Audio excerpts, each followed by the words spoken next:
The sterile hum of the orthopedic clinic in Portland General Hospital filled the air, a constant reminder of the fragility beneath the surface of everyday life. Ronan Vale sat in the waiting room, his tailored suit slightly rumpled from the morning's rush, his sharp blue eyes fixed on the small boy beside him. Jasper Voss, 6 3/4 years old, was a whirlwind of energy contained in a compact frame, his dark curls bouncing as he gestured animatedly at the journal clutched in his good hand. The white cast on his wrist, now a canvas of signatures, diagrams, and meticulous notes, gleamed under the fluorescent lights like a badge of scientific conquest. "And this is where I mark the itching phase," Jasper explained, his voice carrying the precise cadence of a young professor addressing a rapt audience. Pointing to a dense cluster of annotations scrawled in colorful markers, he leaned closer to Ronan, eyes wide with the fervor of discovery. "Dr. Fraser said that's a good sign because it is healing,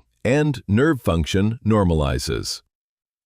Did you know bones have their own blood supply system? It's called the periosteum, and it's what helps them heal after a break."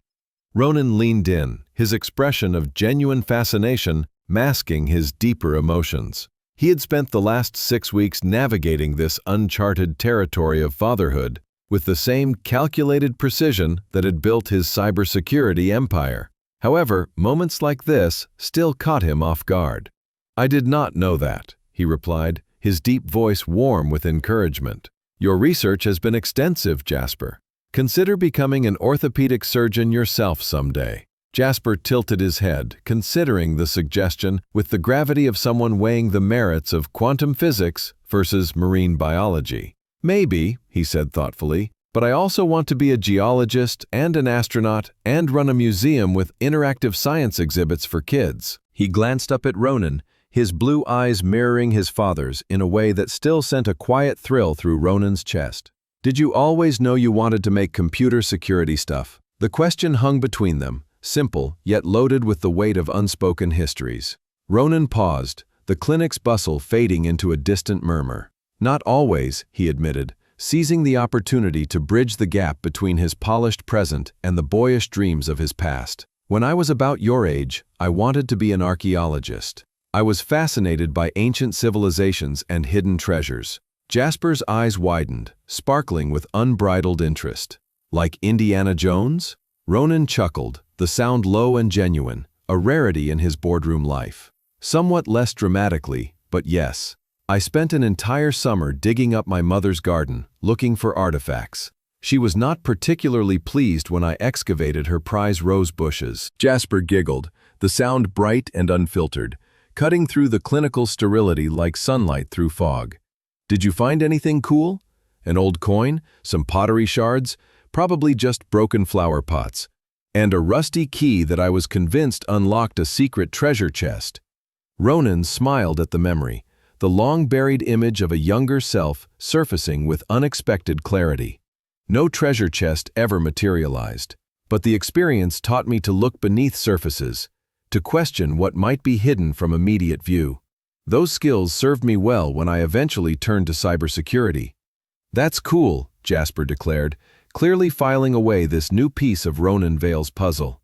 "Mom says everything we learn is functional, even if we don't know why immediately." Ronan agreed that your mother is wise, and the phrase slips out as naturally as breathing. In their gradually developing relationship, he meticulously reinforced Elena's authority, never undermining her role as the cornerstone of Jasper's world, even as he carved out his own space. Before Jasper could launch into another tangent about sedimentary layers or fossil records, a nurse appeared in the doorway, clipboard in hand, her scrubs patterned with cheerful cartoon bones. "Jasper Voss," she called, her voice efficient yet kind. "Dr. Fraser is ready to remove your cast." Jasper practically bounced out of his seat, his enthusiasm undimmed by the impending procedure. "Finally! I get to see what my arm looks like underneath. Do you think the skin will be all weird and peely? Trevor at school said that when they took his leg cast off, his skin looked like zombie skin." Ronan rose smoothly, placing a steadying hand on Jasper's shoulder.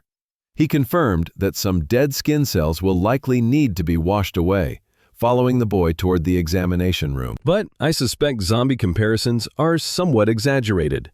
Aw, man. Jasper sighed with mock disappointment, his small frame vibrating with anticipation. I wanted something really gross to show the kids at school. The nurse laughed, charmed by his precocious blend of science and showmanship. You're still getting to see the cast cut off with a special saw, which is pretty cool. And Dr. Fraser always lets kids keep their casts if they want. I definitely want to keep it, Jasper confirmed, climbing onto the examination table with the ease of someone who had already conquered hospitals twice. It's a scientific record of the entire healing process. Mom says we can use it as a mold to make a plaster replica for my science shelf. As the nurse paused to prepare the cast-removing tools, her expression shifted to one of professional protocol. Will Phoenix's mother be joining us? She asked, glancing between them. We typically like to have the primary guardian present for procedures. Mom had to finish an essential commission at her studio, Jasper explained before Ronan could respond. His tone matter-of-fact as he arranged his journal pages on the side table. But it's okay because Ronan is my dad, so he can sign forms and stuff. The words landed like a seismic shift, freezing both Ronan and the nurse in a tableau of stunned silence. Jasper's casual declaration, delivered with the same breezy confidence he used to explain volcanic formations, hung in the air, transforming the routine procedure into something profoundly personal. He continued organizing his notes, apparently oblivious to the bombshell he had just detonated, his focus shifting to the vibrating saw that hummed to life in the nurse's hands. Ronan's heart pounded, a thunderous rhythm against his ribs, joy and concern colliding in a dizzying rush. He had imagined this moment unfolding in a carefully orchestrated conversation, perhaps over a quiet dinner with Elena present, words chosen with the precision of a contract negotiation. In the harsh glare of an examination room, not here, blurted out like a footnote to a biology lesson. Jasper, Ronan said carefully, his voice steady despite the storm within, kneeling to meet the boy's gaze at eye level. What did you just say? Jasper looked up, confusion flickering across his face before dawning realization softened it into a sheepish grin. Oh, was it still supposed to be a secret? I figured it out weeks ago. You have the same eyes as me and the same way of organizing collections, and you both do the eyebrow thing when you're thinking really hard. He demonstrated the expression with comical exaggeration, arching one brow high while furrowing the other, turning the moment into a brief, unintended comedy. The nurse, displaying the seasoned discretion of someone who had witnessed her share of family revelations amid sprains and fractures, busied herself adjusting the equipment. I'll just step out momentarily to check on Dr. Fraser's schedule, she murmured tactfully, slipping through the door and granting them a fragile bubble of privacy. Once alone, Ronan crouched, his mind racing to process the seismic shift. You're right, Jasper, he said softly, the words carrying the weight of 7 lost years and 6 weeks of tentative rebuilding. I am your father. Your mother and I planned to discuss this when you felt ready for the information. Jasper nodded, his small hand stilling on the journal, his expression turning serious beyond his tender age. I know, that's why I didn't say anything before. I could tell it was complicated grown-up stuff because Mom gets that little wrinkle between her eyebrows whenever you're around, like she's trying to solve a challenging puzzle. Ronan marveled at the child's perceptiveness, this quiet observer who had pieced together the fragments of their fractured family with the same deductive logic he applied to rock classifications. The realization was humbling and heartbreaking, a testament to Jasper's resilience and the subtle cues Elena had tried so hard to shield him from. Are you okay with this information? Do you have questions you'd like to ask me? Jasper contemplated this, his lips pursing in that familiar way that echoed Ronan's contemplative habits. He admitted, I have approximately 11 questions, but Mom should be there for most of them, except this one. His voice dropped, vulnerability threading through the precision. Are you going to stay in Portland or return to New York? The directness pierced Ronan like a blade, stripping away the layers of corporate armor he had worn for decades. The boy's blue eyes, so like his own, held a flicker of fear beneath the curiosity. A child's innate terror of abandonment, wrapped in scientific inquiry. Ronan assured him, I'm staying in Portland. the promise solidifying in his chest like forged steel. "I've purchased a house here, and I'm establishing a regional office for my company. I'm not going anywhere, Jasper." "Good," Jasper nodded, the tension easing from his small shoulders, seemingly satisfied with the anchor's certainty. "Because I still have lots of rocks to show you, and we haven't finished the model of the solar system we started. And Mom says you're going to teach me chess when my cast comes off."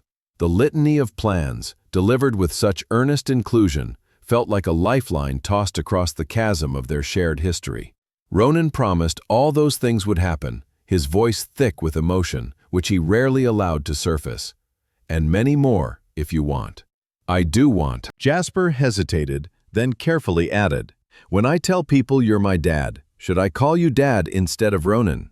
I wasn't sure about the protocol. The formal phrasing, so quintessentially Jasper, nearly unraveled Ronan's composure. The word Dad echoed in his mind, a title he had only begun to claim in the quiet hours of night, when doubt and wonder warred for dominance. "You can call me whatever feels comfortable to you," he managed, his hand finding Jasper's uninjured one in a gentle squeeze. "There's no rush to change what you call me if you're not ready." Jasper nodded, filing away the guidance with his trademark thoroughness. "I'll think about it and decide after adequate consideration of all factors." "That seems very wise," Ronan replied, clearing his throat against the swell of feeling. "Jasper, we should call your mother about this conversation. Shell wants to know what you've discovered." "She already knows I figured it out," Jasper replied with the confidence of absolute certainty, swinging his legs off the table. "Moms always know stuff like that. She's just waiting for me to say something."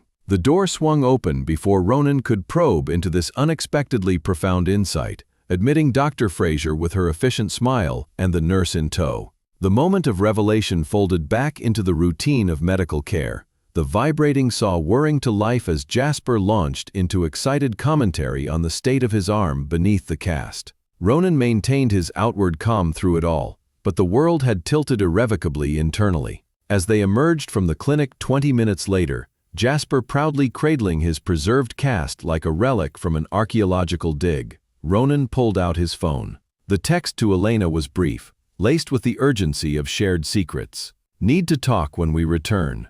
Jasper has made an important discovery on his own. Nothing to worry about, but requires discussion."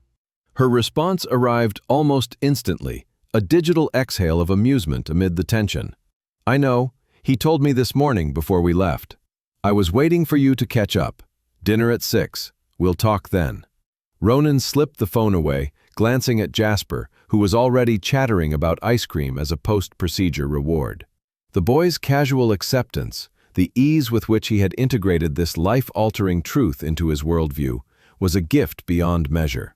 Yet beneath the relief simmered a new undercurrent of complexity, the uncharted waters of full disclosure that awaited them at the small blue house on Laurel Lane. "Can we stop for ice cream on the way home?" Jasper asked, unbuckling his seatbelt with his newly freed arm, oblivious to the emotional earthquake he had triggered. Successful medical procedures should be celebrated with ice cream. That's a scientific fact. Ronan smiled, the moment's weight lightening under the boy's irrepressible spirit. "Is it now?" In which peer-reviewed journal was this particular scientific fact published? The Journal of Jasper Voss came with a prompt reply, accompanied by a grin that revealed the gap of a recently lost front tooth. Another milestone Ronan had been privileged to witness. "I can hardly argue with such a prestigious publication," Ronan conceded, starting the engine. "It is ice cream." As they pulled away from the hospital, the late afternoon sun casting long shadows across the Portland streets, Ronan felt the first stirrings of accurate anticipation. The secret was unveiled, not with fanfare or fragility, but with the unyielding logic of a child's mind. Whatever discussions lay ahead with Elena, whatever ripples this revelation sent through their fragile new family, one truth anchored him. Jasper had chosen to claim him, protocol and all. In that choice, Ronan found a son and a future worth every calculated risk he had ever taken. The engine of Ronan's sleek SUV hummed softly as they wove through Portland's tree-lined streets, the golden hues of late afternoon painting the world in forgiving light. Jasper sat in the back, his preserved cast propped on the armrest like a trophy, his freed wrist flexing experimentally, as he peered at the faint, flaky skin beneath. Soon enough, the ice cream shop came into view, a quaint beacon of striped awnings and chalkboard specials promising temporary reprieve from the day's revelations. Ronan pulled into the lot, the gravel crunching under tires that had carried him across continents, but never quite this far into uncharted emotional terrain. Ronan announced ice cream first, killing the engine and meeting Jasper's gaze in the rearview mirror. "Then we'll head home and talk with your mom about everything." Sound good? Jasper nodded vigorously, already unbuckling with one-handed efficiency. Sounds perfect. But remember, salted caramel for you, unless you're brave enough for lavender honey. It's like eating a flower that fights back. Ronan chuckled, the sound easing the knot in his chest. "I'll take my chances with the caramel. Lead the way, expert." Inside the shop, the air was thick with the scent of waffle cones and churned dairy, a symphony of childhood indulgence that felt worlds away from boardrooms and balance sheets. Jasper darted to the counter, rattling off his order with the confidence of a regular, while Ronan hung back, phone still warm in his pocket from Elena's text. The casual "I know" lingered in his mind, a quiet testament to her attunement to their son, a skill honed in the fires of single motherhood that he could only admire from afar. As Jasper debated sprinkles with the scoopers, Ronan's thoughts drifted to the woman who had raised him alone, the artist whose hands shaped clay and life with equal tenacity. 6 weeks had softened the edges of their initial confrontations, turning guarded exchanges into tentative alliances, forged in hospital waiting rooms and rock collections. But this, Jasper's unprompted unveiling, cracked open doors they had only cracked before. He needed to hear her voice to gauge the undercurrents before dinner turned their small blue house into a confessional. Stepping outside to the shop's side patio, Ronan dialed, the ringtone cutting through the distant laughter of other families. 1 ring, 2, and then her voice, warm and slightly breathless, as if caught mid-brushstroke in her studio. "Ronan?" "Elena," he said, keeping his tone even though relief flooded him at the sound. "We just left the clinic. The cast's off and he's already planning a complete autopsy on his own skin cells." A soft laugh escaped her, the kind that used to unravel him in quieter times. "Sounds like Jasper. Did he dazzle the doctor with his bone regeneration theories again?" "Always, but that's not why I'm calling." He paused, glancing through the window at Jasper, who was now triumphantly wielding 2 cones like scepters. He told the nurse, "About me, about us." Said it just like that, matter of fact, as if he'd been holding on to the fact longer than we thought. Silence stretched for a beat, then Elena's exhaled, laced with resignation and fondness. "Yeah, he cornered me this morning while I was glazing a piece. He asked if you were really his dad, said he'd put the pieces together from the eyes and the eyebrow quirks, and overheard Gavin and me talking late one night. I didn't lie to him, Ronan. I told him yes and that we'd explain everything together when the time felt right. Guess he decided the time was now." Ronan's grip tightened on the phone, a surge of protectiveness mingling with awe. "How did he take it?" "I take it. He's so composed, but kids." "He's Jasper," she said simply, the words carrying the weight of 1,000 unseen battles. He asked a few practical questions. "How old were you when you left, and why didn't you return sooner?" I answered what I could without the whole story, promised we'd fill in the rest as a team. He seemed okay, more curious than upset. "But dinner tonight, that's when we make it real, no more half-truths." "Agreed." Ronan's mind raced ahead to the evening, envisioning the kitchen table laden with takeout and tension, Jasper's keen eyes darting between them like a referee in a high-stakes match. "I'll be there at 6, and Elena. Thank you for handling it with grace, for letting me be part of this." Another pause, heavier this time, charged with the ghosts of what they'd lost and what they might reclaim. "You're welcome," she murmured, "but Ronan, this changes things. He's known for weeks and processed it on his own terms. We have to honor that. No corporate timelines, no checklists. Just us, figuring it out." "Understood." He glanced back inside, catching Jasper waving him over with exaggerated impatience. "I'll see you soon, and Elena, drive safely from the studio. The roads get slick this time of day." Her reply was soft, almost hesitant. "Will do. See you at 6. He pocketed the phone, the conversation leaving him steadier, as if her voice had realigned the axis of his world. He joined Jasper on a wrought iron table with ice cream in hand, the boy's enthusiasm a balm against the undercurrents. "Dig in," Ronan said, clinking his cone against Jasper's in a makeshift toast, "to freedom from plaster prisons." Jasper grinned, chocolate smearing his upper lip to zombie skin and discoveries. The drive to the Voss house unfolded in companionable chatter, Jasper dissecting the merits of various ice cream flavors with the rigor of a food scientist. At the same time, Ronan contributed anecdotes from his misadventures with exotic desserts during business trips abroad. The small blue bungalow on Laurel Lane came into view too soon, its crooked mailbox a sentinel marking the threshold of their evolving reality. Elena had mentioned picking up groceries on the way back from her studio. Ronan pulled into the driveway, the engine ticking to silence, as Jasper gathered his journal and cast relic. "Looks like Mom's not back yet," Jasper observed, peering at the empty porch. "We could set the table. She likes it done with the blue plates when it's a special dinner." "Special dinner?" Ronan raised an eyebrow, following the boy up the path, keys jingling in Jasper's pocket like talismans. "Yeah, for big talks." He unlocked the door with practiced ease, the house enveloping them in its familiar warmth. Scents of clay and lavender lingering from Elena's work, shelves of pottery and polished stones whispering stories of a life built from fragments. Ronan nodded, rolling up his sleeves as they moved to the kitchen. "Lead on then, blue plates it is." They worked in tandem, Jasper directing with military precision, while Ronan navigated the cabinets, the domestic rhythm feeling less foreign each week. As they arranged silverware and folded napkins, Jasper's chatter turned tentative, circling the evening's unspoken agenda. "So, when we tell Mom I already know, do you think she'll be mad? At me for spilling it to the nurse?" Ronan paused, a plate in hand, meeting the boy's gaze levelly. "Not at you, Jasper. She's proud of how smart you are and how you see things others miss.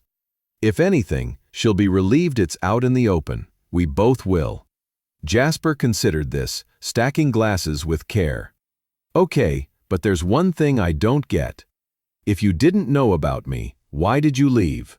Mom says it wasn't your fault, not all of it, but timelines and stuff." The question sliced clean, a child's unvarnished curiosity piercing the veil of adult evasions. Ronan set the plate down, crouching to Jasper's level, the kitchen light casting their shadows long across the linoleum. "With your mom here, it's a fair question that deserves a full answer tonight. But here's the short version. I left because I was scared, Jasper. Afraid of how much I cared. Scared I couldn't be what she needed. I didn't know she was pregnant. Didn't know you were coming. If I had, everything would have been different." Jasper absorbed this, his small face creasing in thought. Scared people make bad choices? Sometimes, yeah. Ronan ruffled his curls gently. But they can make good ones to fix them. Like coming back and staying. The front door clicked open, saving Ronan from deeper dissection. Elena's voice called out, laced with fatigue and warmth. "Hello? I come bearing pasta and pesto if anyone needs carb loading for emotional marathons." Jasper bolted to greet her, wrapping around her legs in a fierce hug, while Ronan straightened, heart quickening at the sight of her. Elena Voss, disheveled genius, her copper hair tied back with a clay-flecked bandana, overalls dusted with the earthy remnants of her latest piece. In her arms, a paper grocery bag rustled promisingly. "Mom!" Jasper exclaimed, relief evident. "We set the table, blue plates, special edition." Elena laughed, setting the bag down and scooping him up despite his protests of advanced age. "My little general, perfect. And Ronan, thanks for holding down the fort." "Always," he replied, the word carrying layers she would undoubtedly hear. "Need a hand with dinner?" She nodded, passing him the bag as Jasper wriggled free to resume his supervisory role, team effort. The next hour blurred into a haze of chopping basil and boiling water, the kitchen alive with the easy banter that had become their fragile norm. Jasper recounted the cast removal in vivid detail, complete with sound effects for the saw, drawing laughs from them both. Yet beneath the domestic hum, anticipation built like a gathering storm, the weight of full disclosure pressing against the walls. As they settled at the table, steam rising from plates of twirling pasta, Elena met Ronan's eyes across the flickering candles. "Jasper," she began gently, spooning pesto onto his portion. "You had a big day at the doctor's. Want to tell me how it went? The cast part, I mean." Jasper dove in, fork waving like a conductor's baton. But midway through his periosteum lecture, he paused, glancing between them with sudden solemnity. "Actually, Mom, I already told Ronan something big about figuring out he's my dad." Elena's fork stilled, her green eyes softening with pride and quiet ache. "Oh, and how did that feel, saying it out loud?" "Weird at first," Jasper admitted, twirling his pasta thoughtfully. "Like naming a new rock type. But good too." "Like a puzzle piece snapping in." He looked to Ronan, seeking confirmation, right? "Absolutely," Ronan said, his voice steady, though his pulse thrummed. "Your mom and I were going to tell you together soon, but you beat us to it, scientist that you are." Elena reached across, squeezing Jasper's hand, then letting her fingers brush Ronan's in a fleeting touch that sent sparks through him. "We're proud of you for seeing it, for being brave enough to ask. And now that it's out, we can talk about the rest, the why and the how we got here." As Jasper leaned in, eyes alight with questions, the conversation unfolded not as interrogation but revelation, fragments of their past weaving into a tapestry for the boy who bridged them. Elena spoke of the day she learned of the pregnancy, the terror and joy intertwined, her attempts to reach Ronan thwarted by shadows she couldn't then name. Ronan added his side, the fear that had driven him away, the empire built on regrets he had buried deep. And then, as the candles burned low, Jasper yawned, the day's weight catching up. "One more question," he mumbled, head nodding toward his plate. "Will we be like a real family now, all three of us?" The room hushed, the question hanging like a fragile ornament. Elena and Ronan exchanged a glance, layers of history and hope reflected in their eyes. "We're already your family, kiddo," Elena whispered, brushing his curls. "And the rest, well, work on that together." As Jasper drifted toward sleep on the couch, lulled by their voices, Ronan and Elena lingered at the table, the air thick with unspoken possibilities. "This is just the beginning," she said softly, her hand finding his across the scarred wood. He covered it with his own thumb, tracing the calluses of her artist's palms. "Then let's make it a good one." Outside, the night deepened over Laurel Lane, the crooked mailbox standing sentinel to secrets unveiled and futures tentatively claimed. But in the quiet spaces between words, echoes of the past whispered promises of more to come, drawing them inexorably closer in the gathering dark. The small blue bungalow on Laurel Lane settled into the hush of evening, the quiet that amplified every creak and sigh, as if the house held its breath after the evening's revelations. Jasper had finally succumbed to sleep on the couch, his small chest rising and falling in rhythmic peace, one arm draped protectively over his journal, like a scholar guarding ancient scrolls. The preserved cast lay beside him, a relic of battles won against biology, its scrawled diagrams glowing faintly under the lamp's warm light. Elena and Ronan lingered at the kitchen table, the remnants of pesto pasta pushed aside, wine glasses half full and forgotten. The air between them hummed with the residue of their shared confessions, a fragile bridge spanning the chasm of 7 years. Elena's hand still rested in his, her fingers tracing absent patterns on his knuckles, calluses from wheel and kiln meeting the smooth precision of keyboard and contract. It was a tentative and familiar touch, stirring memories of tangled sheets and whispered ambitions in a life that felt like a half-remembered dream. "He's handling this better than I ever could have," Ronan murmured, his voice low to avoid disturbing the sleeping boy. "He just integrates it like adding a new element to the periodic table." Elena smiled faintly, her green eyes reflecting the candle flame, shadows dancing across the fine lines etched by worry and wonder. "That's Jasper. He doesn't break, he adapts." But don't mistake composure for indifference. Hell has questions that cut deeper tomorrow, or next week, or in the middle of the night. Ronan nodded, his thumb brushing her wrist, sending a quiet shiver. Then we'll answer them, together. No more running from the complex parts. The word together hung between them, heavy with implication, until the sharp trill of the doorbell shattered the intimacy like glass underfoot. Elena started, glancing at the clock, her hand slipping from his as she rose. "It's almost 9. Who?" She crossed to the door, peering through the peephole before swinging it open, the cool night air rushing in like an uninvited guest. Gavin Thorne stood on the porch, his lanky frame silhouetted against the street lamp, paint-splattered jeans and a faded flannel shirt marking him as the studio's steadfast anchor. In his hand, a paper bag from the local bakery, the scent of fresh sourdough wafting in accusation. "Elena," he said, his voice warm but edged with concern. "I saw your light on. You might need reinforcements after today." "Bread therapy, my specialty." Gavin's eyes flicked past her into the warmly lit interior, landing on Ronan with the precision of a thrown dart. The warmth in his greeting cooled fractionally, a subtle tightening around his mouth that Elena caught immediately. "Gavin," she said, stepping aside with a practiced smile, "come in. You didn't have to, but reinforcements sound perfect right now." He entered, the door clicking shut behind him like a punctuation mark on the evening's fragile peace.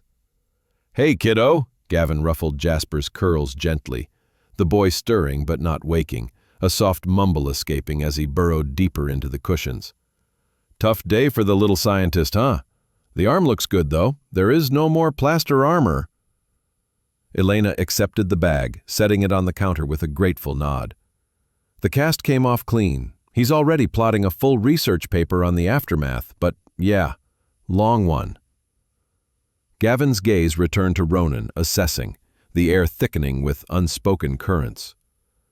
"Ronan Vale, I presume." He extended a hand, his grip firm, calloused palms speaking of hours at the wheel and kiln beside Elena. Gavin's reputation as the studio's right hand preceded him, a man whose easy reliability had woven him into their lives long before Ronan's return. Ronan rose, meeting the handshake with equal measure, his blue eyes steady. "Gavin Jasper speaks highly of you, something about a clay bin betrayal leading to this." He gestured to the cast, injecting light humor to diffuse the tension coiling in the room. Gavin chuckled, but it didn't reach his eyes. The sound was more reflexive than genuine. "Yeah, my fault entirely. Tripped over my own mess. But he's tougher than he looks. Takes after his mom." He turned to Elena, the shift subtle but pointed, his posture easing as if reclaiming territory. "Speaking of, how are you holding up? Studio commission wrapped." Elena busied herself slicing the bread, the knife flashing under the light, a barrier of activity against the undercurrents. "Finally, it's drying now. Should be ready for firing tomorrow."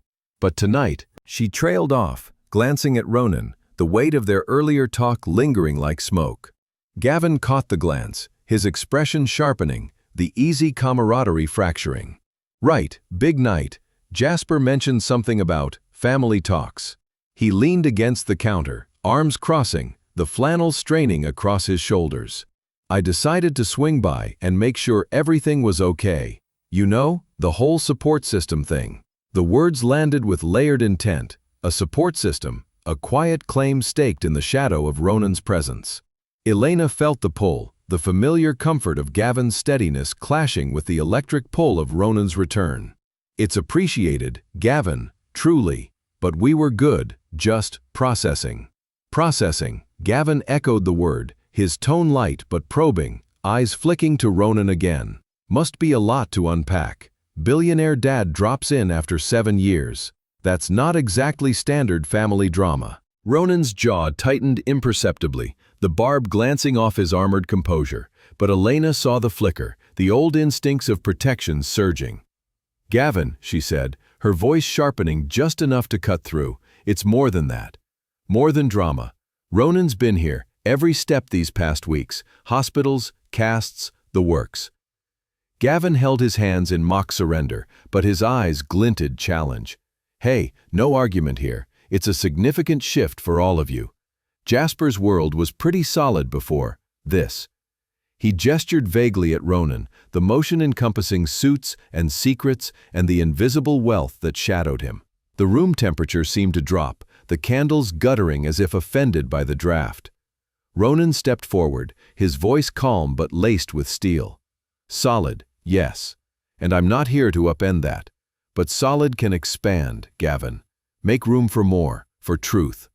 Truth, Gavin repeated, straightening, his lanky frame suddenly imposing in the cozy space. Funny how truth shows up after years of silence.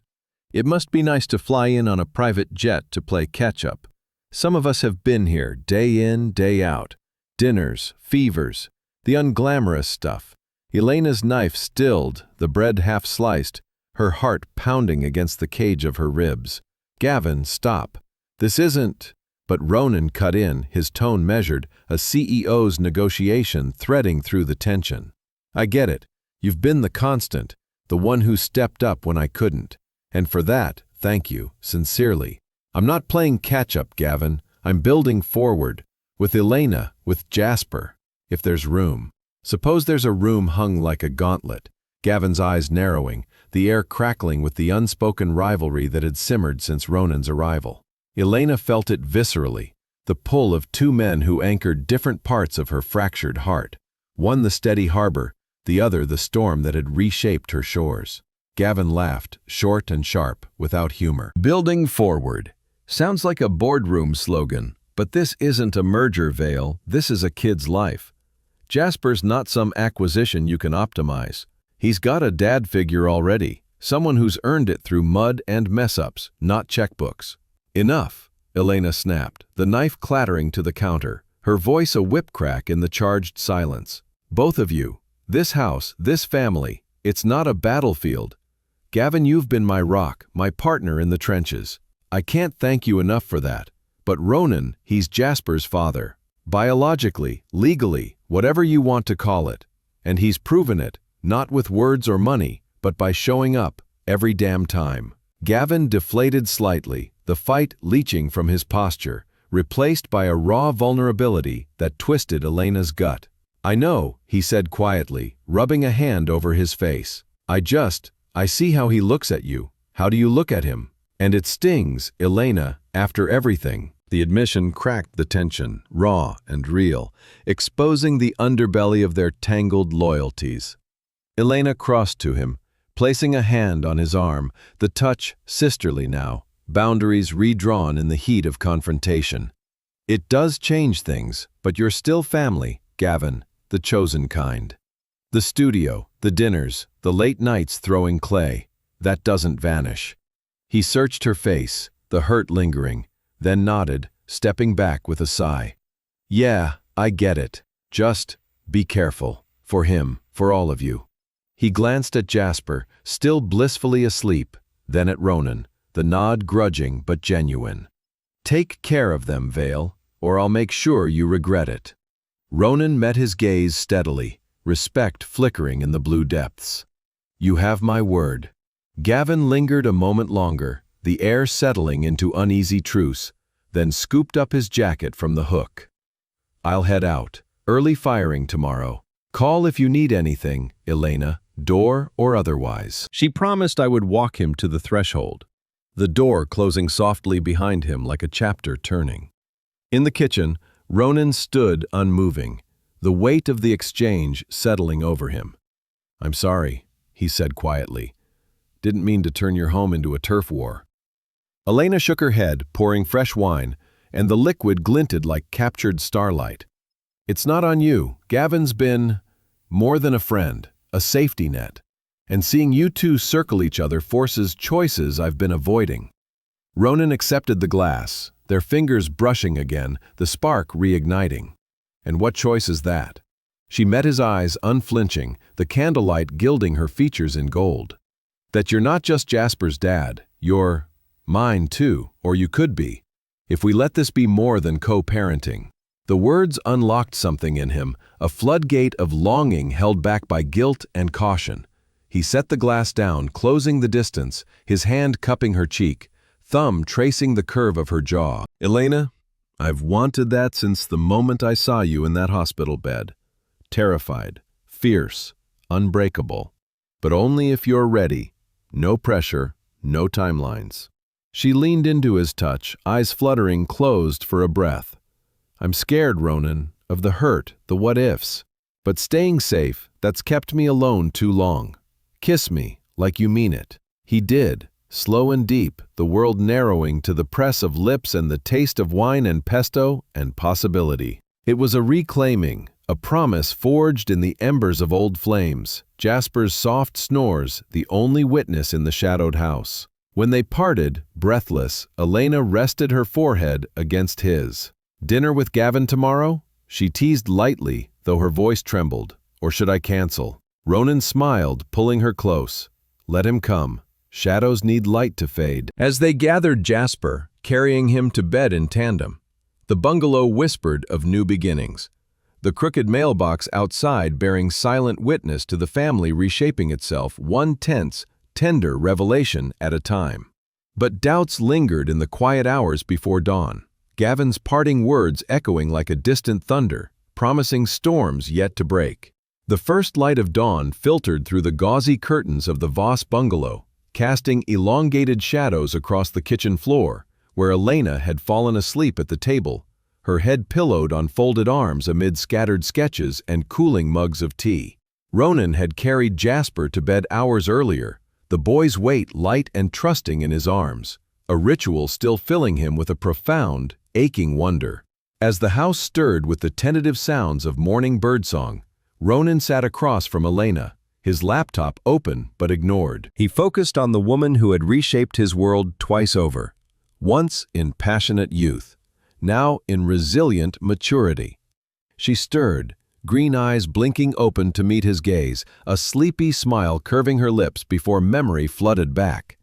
The kiss, Gavin's shadow, the fragile bridge they had begun to build. Morning already, she murmured, stretching with a yawn that revealed the faint freckles across her collarbone, unchanged from the woman he had loved in stolen weekends by the coast. Ronan reached across, his fingers lacing hers, grounding them both in the here and now. Early.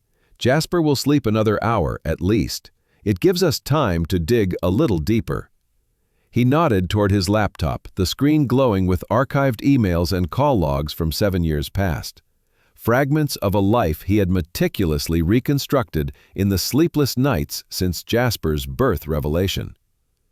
Elena sat up straighter, her artist's intuition sensing the shift from tender intimacy to purposeful excavation. Dig, you mean the why of it all. You're leaving, the disconnected lines, the vanished traces. Exactly. Ronan turned the laptop toward her, the interface clean and clinical, a far cry from the chaos of emotions it cataloged. Last night, after you fell asleep, I couldn't stop thinking about the discrepancies. You said my number changed within a week, and the apartment emptied overnight, but I remembered differently. I kept that line active for months, half hoping you'd call despite everything. The move to New York wasn't until Obsidian landed our first big contract, 6 months later. Her brow furrowed, the familiar wrinkle Jasper had mimicked so perfectly, a map of skepticism etched by betrayal. Then what happened? Someone erased me? Us? Ronan pulled up a folder labeled Voss Correspondence, the name alone a quiet testament to his unacknowledged longing. Watch this first. He clicked play on a grainy security feed timestamped 3 weeks after their breakup, the date aligning precisely with Elena's pregnancy discovery. The footage showed his old Boston apartment lobby, Evelyn Vale sweeping in like a force of nature, her silver hair coiled in impeccable elegance, designer coat draped over one arm as she signed for a package with imperious efficiency. Evelyn? Elena leaned closer, her voice sharpening with dawning suspicion. What was she doing there? You said she visited to check on you, but she did more than check. Ronan fast-forwarded, the timestamp jumping to later that evening. Evelyn emerged from his apartment building, a slim black case in hand, used for transporting routers and hard drives. I reviewed the building logs this morning. She had my spare key and access to everything. phone, computer, and mail. And look, He switched tabs to a telecom record, redacted but damning, showing a service change request filed under his name, signature forged in a hand eerily similar to his own mother's. Flourish. Elena's breath caught, her free hand pressing to her mouth as pieces slotted into place with devastating clarity. She cut me off? On purpose? To keep you from knowing about Jasper? Ronan nodded, his jaw a hard line, the corporate titan yielding to the son betrayed. It fits her pattern. Evelyn's always orchestrated my life like a hostile takeover. Mergers she approved, alliances she deemed suitable. You were the wild card, Elena, the artist who made me question the script. She called you a distraction once, during one of her visits, said you'd dilute the Vale legacy. The words landed like blows, but Elena straightened, fire kindling in her eyes, the same defiant spark that had drawn him to her in the first place. Legacy. God, she always loved that word, as if people were stocks to trade. But this, preventing a father from knowing his child, that's not protection, Ronan. That's cruelty. He closed the laptop with deliberate care, the snap echoing in the quiet kitchen like a gavel. I've let her influence fester too long. Time to end it.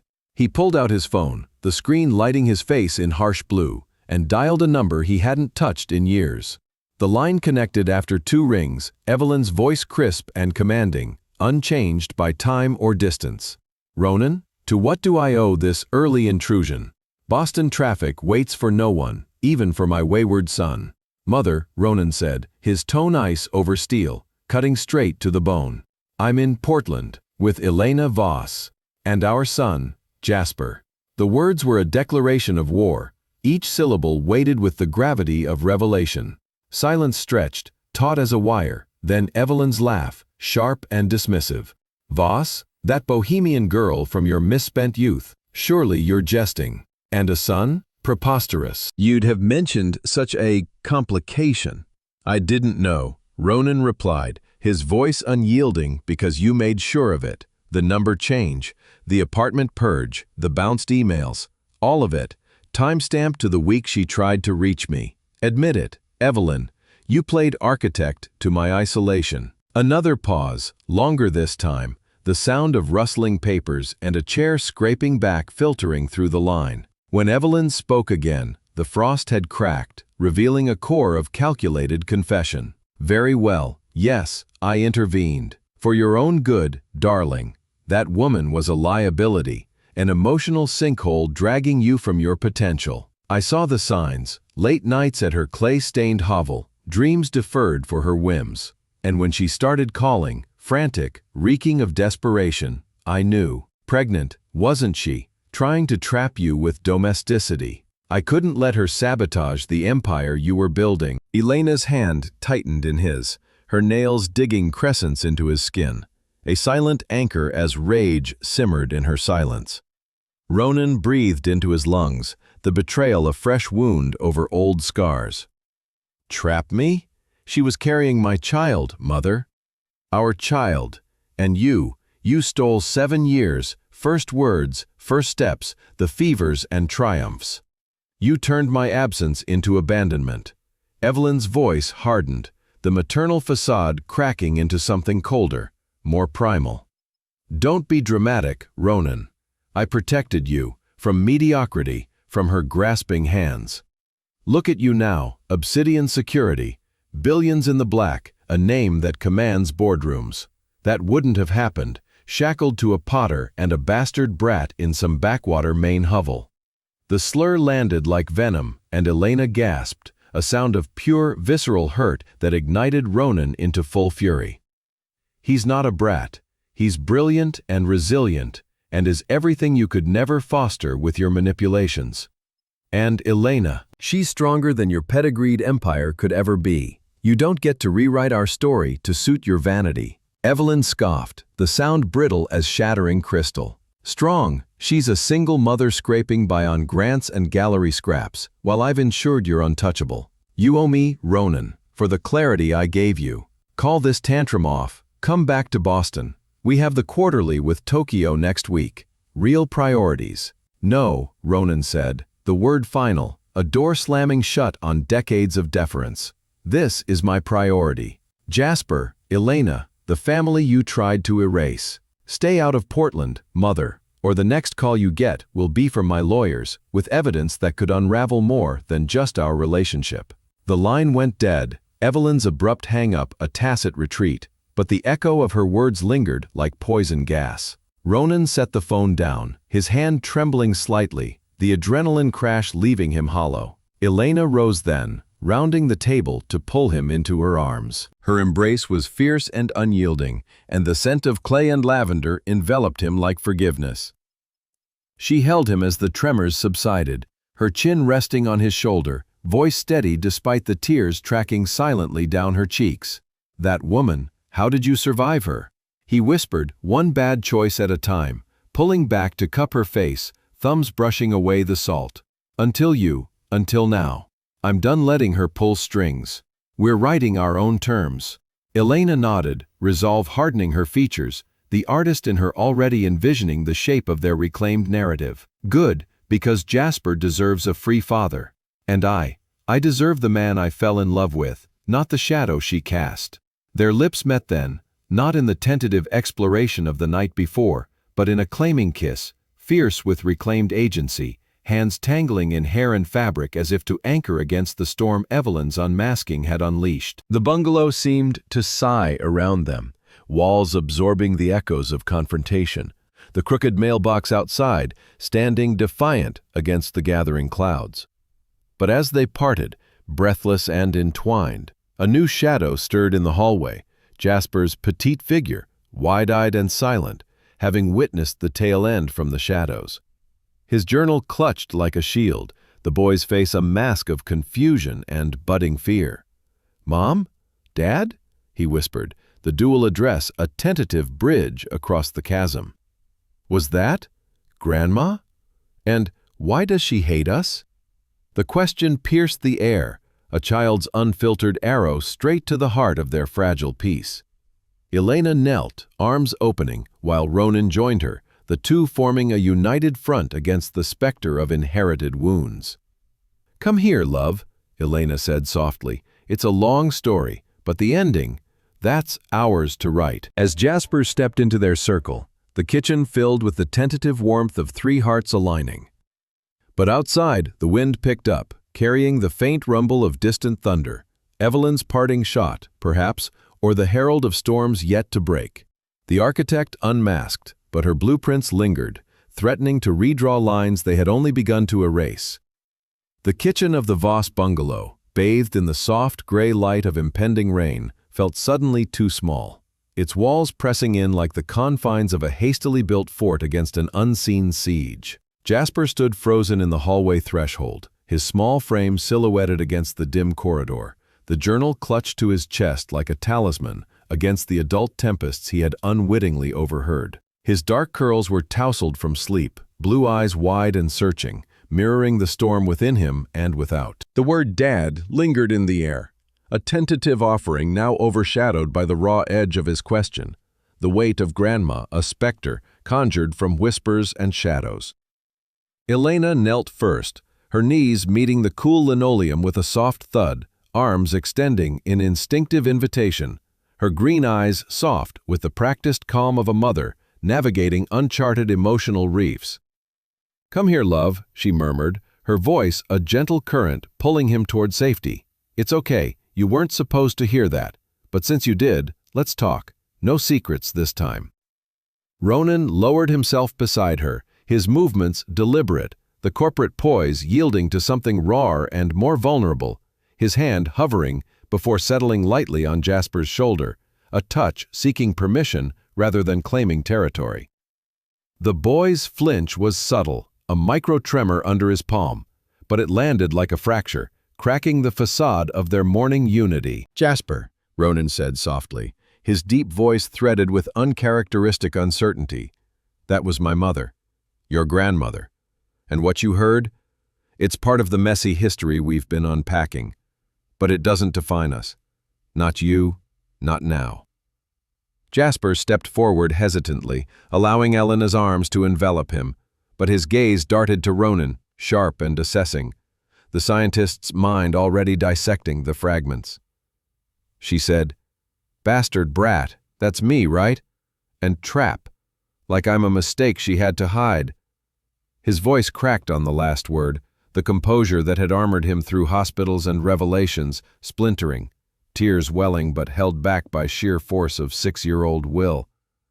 "Why does she hate us? What did we do?" The question hung like a thunderclap, the first drops of rain pattering against the window panes, underscoring the deluge gathering inside.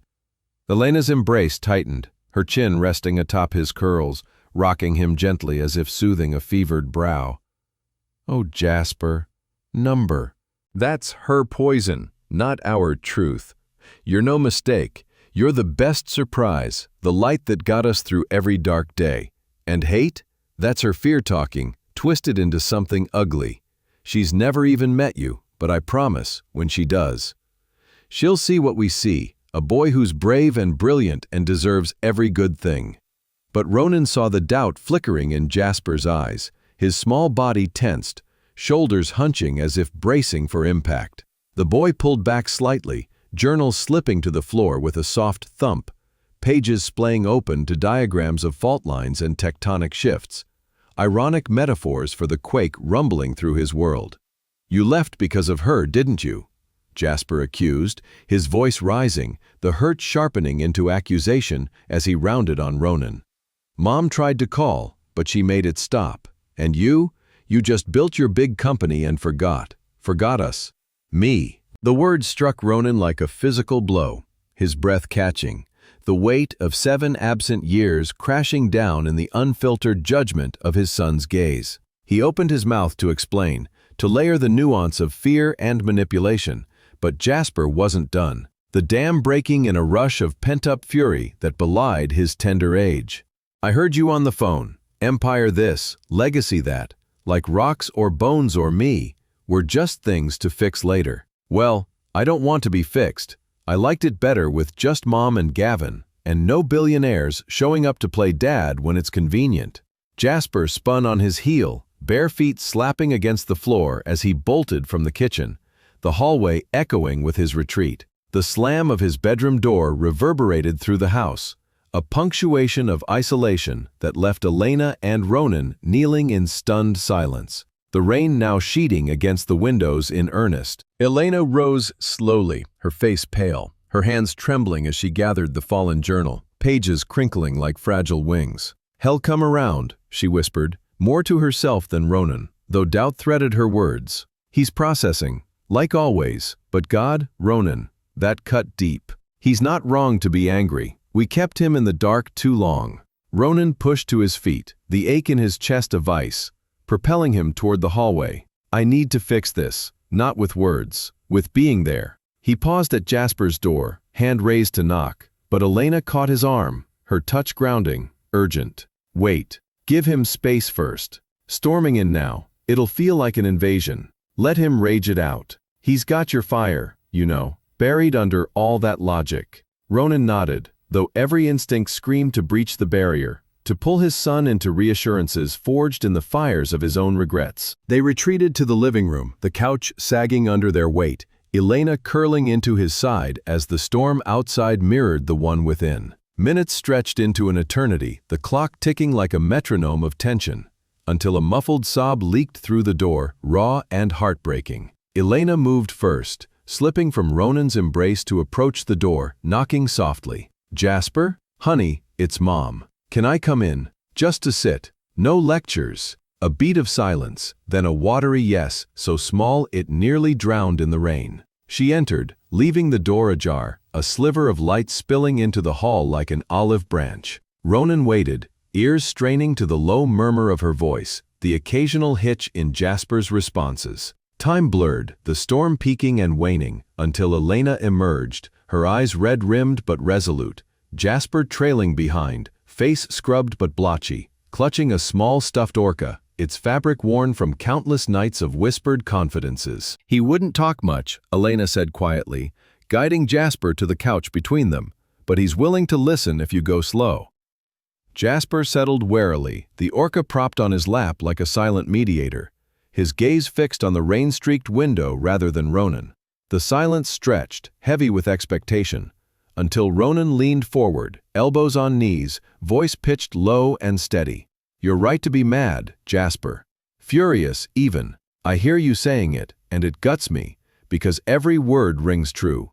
I did leave. I did build walls instead of bridges. And my mother's poison, it seeped into that choice, made me blind to what I was walking away from. But forgetting? Never. Not you. Not your mom. You were ghosts in every boardroom, every late night, haunting the spaces I tried to fill with work." Jasper shifted, the orca twisting in his grip, eyes flicking to Ronan at last, stormy blue meeting stormy blue. "Then why stay away? After you knew? The call, the hospital. You could have left again and flown back to your empire."